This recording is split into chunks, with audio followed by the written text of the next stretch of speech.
जैसे कोई व्यक्ति अपने आप कार्य करने में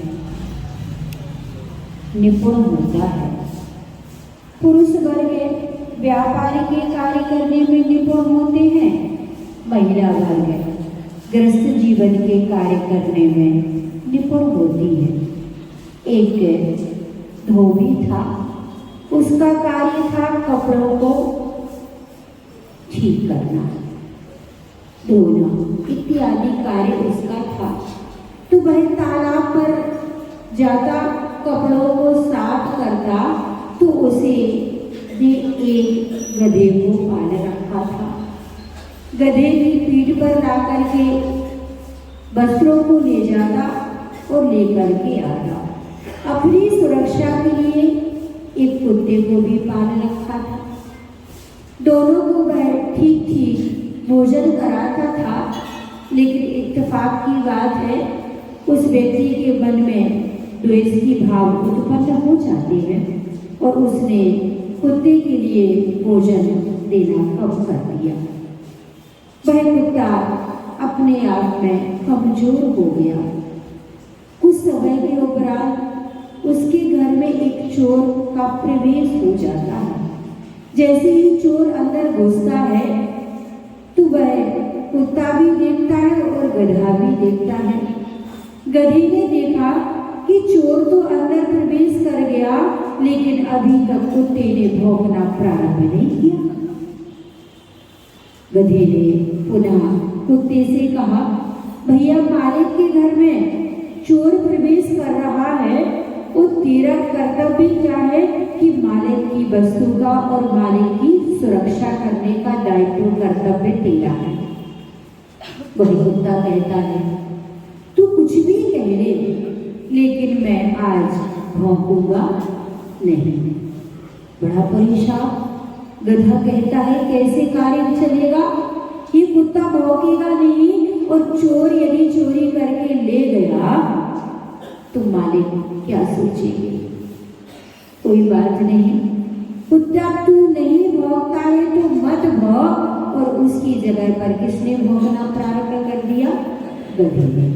जैसे ही गधे की आवाज निकलती है और मालिक की नींद खुल जाती है कि ये गधा मुझे परेशान क्यों कर रहा है, और गुस्से में आकर के मालिक ने उस गधे को पीटना प्रारंभ कर दिया।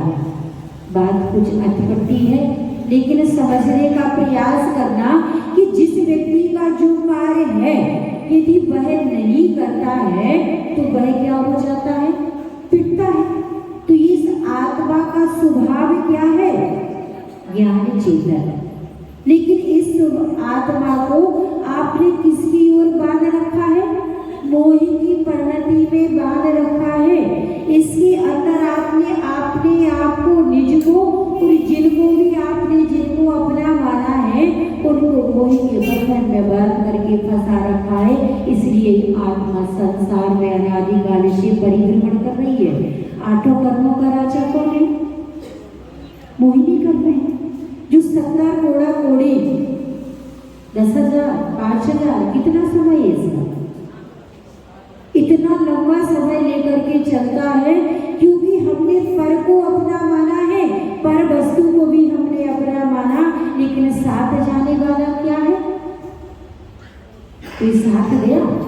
जिसको आपने अपना माना था, जब मृत्यु हो जाती है तो वह तुम्हारा साथ कहाँ तक देता है?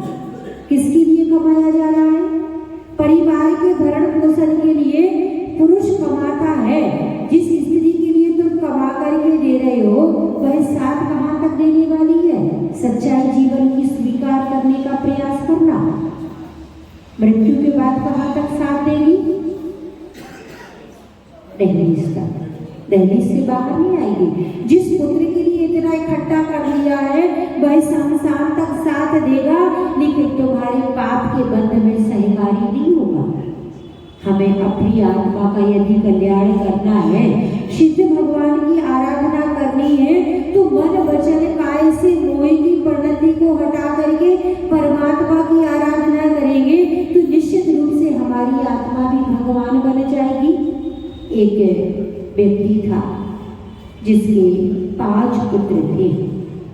बात को समझने का प्रयास करना। वह बीमार पड़ जाता है, लेटा हुआ था। वह अपनी पत्नी से पूछता है कि परिवार के सारे लोग कहाँ पर हैं, अवस्था क्या है। मरणासन की अवस्था उस जीव की, सेठ जी की है, लेकिन परिणति कहाँ उस जीव की चल रही है, इस बात को समझना है। तो वह पत्नी से पूछता है, मेरा बड़ा बेटा और दूसरे नंबर का बेटा कहाँ है। पत्नी कहती है कि तुम्हारे दोनों बेटे, तुम्हारे पैरों को दबाने वाले तुम्हारे बेटे ही तो हैं। अरे कैसे सहन किया जाए, अवस्था कुछ दूसरी है। पत्नी ने कहा, जाते समय परमात्मा का नाम तो ले लो, भगवान का नाम लोगे तो निश्चित रूप से आने वाली जो पर्याय आपकी है वह आपको ठीक से प्राप्त हो जाएगी। लेकिन सेठ जी ने पूरे जीवन में परमात्मा की आराधना तो की नहीं थी, बस 1 रुपए से 2 रुपए करने की प्रतिक्रिया को जाना था। थोड़ी देर तो शांत रहा, फिर पूछता है, अरे भगवान बता तो, तीसरे नंबर चौथे नंबर के बेटे कहाँ पर है। वह पुनः जवाब दे देती है कि हाथों को दबाने वाले तुम्हारे दोनों बेटे ही तो हैं। सेठ जी कैसे बर्दाश्त कर ले कि चारों के चारों बेटे हमारे पास हैं। बड़ा परेशान था, मन में विकल्प था, उथल पुथल चल रही थी। पुनः उस श्रीमती ने समझाया, क्योंकि वह परमात्मा को मानने वाली थी, गुरुओं की आराधना जिनवाणी का रसपान वह महिला करती थी। उसने संबोधन दिया कि संसार का प्रत्येक पदार्थ छूटने वाला है, परमात्मा से रास्ता बना लो और परमात्मा से आस्था बना करके उनका नाम लोगे तो इस 4,84 लाख योनियों से बच जाओगे। लेकिन सेठ जी का मन पुनः विचलित था। कुछ समय के बाद पूछा, वह छोटा बेटा कहाँ पर है। अब उस श्रीमती के मन में बिल्कुल बैठ जाती है बात कि अंत समय परमात्मा का वास नहीं है तो ऐसे जीव की अवस्था क्या बनेगी, कौन सी गति का बंदे यह जीव करेगा, या तो नरक या निगुण या त्रियच्छ अवस्था। उच्च अवस्था की प्राप्ति तो जीव कर ही नहीं सकता। उसने कहा, तुम्हारे सिर को दबाने वाला तुम्हारा बेटा ही है। अरे भगवान, दुकान पर कौन है। बात समझ में आ गई ना।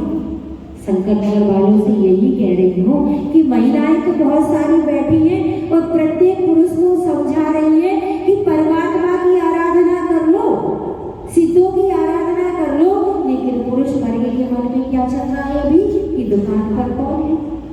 ऐसे भगवान की आराधना यदि करना है तो हमें पर परिणति को छोड़ करके निज के पास आना पड़ेगा, क्योंकि अंत समय जिसने सुधार कर लिया, समाधि मरण कर लिया, निरति 4 पूर्वक संलेखना मरण जिस जीव ने किया, आगम यही कहता है नियम से वह तीसरे भाव में मोक्ष अवस्था की प्राप्ति कर लेगा।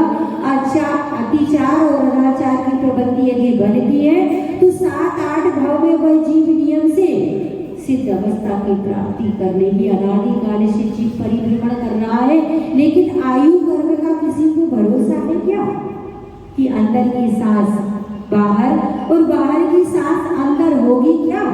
सुना भी तो है आपने, सांसों का क्या ठिकाना, सांसों का क्या ठिकाना, रुकी जाए चलते चलते,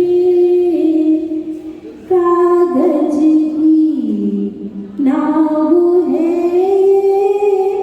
कागज की नाव है, फट जाए गलते गलते। तो जीव को पता है सांसों का ठिकाना नहीं है। तो जितना भी समय हमारे पास है, जितनी भी क्षण हमारे पास है, बस परमात्मा से लो लगा ले। सिद्धों की वास्ता और सिद्धों की आराधना इस अष्टादशी का पर्व में की जाती है। तो सभी लोग मन से, वचन से, काय से परमात्मा की आराधना करेंगे तो निश्चित रूप से यह आत्मा भी परमात्मा बन जाएगी। तो किस किस को अपनी आत्मा को परमात्मा बनाना है? सच्ची सच्ची बताइए। जब सबको परमात्मा बनाना है अपनी आत्मा को, तो किससे छोड़ना पड़ेगा? पर को छोड़ना पड़ेगा, कसायों का परित्याग